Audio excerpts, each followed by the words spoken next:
Supreme court की ओर से electoral bond को असंवैधानिक करार देने से 3 दिन पहले ही वित्त मंत्रालय ने 10,000 बॉन्ड की छपाई को मंजूरी दी थी।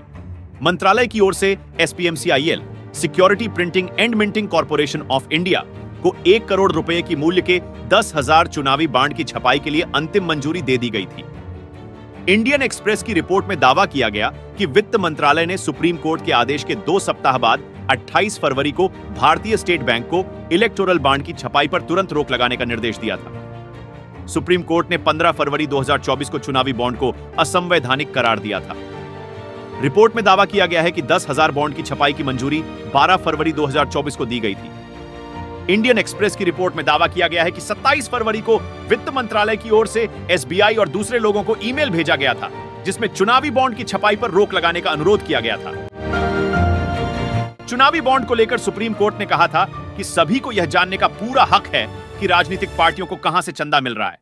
इसके साथ ही कोर्ट ने SBI को चुनावी बॉन्ड का डाटा सार्वजनिक करने और चुनाव आयोग को देने का निर्देश दिया था।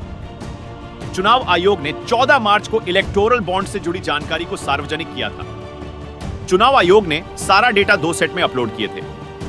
पहली लिस्ट में कंपनियों की ओर से खरीदे गए बॉन्ड की जानकारी थी और दूसरी लिस्ट में राजनीतिक पार्टियों की ओर से बॉन्ड भुनाने वाली जमा राशि की जिक्र था।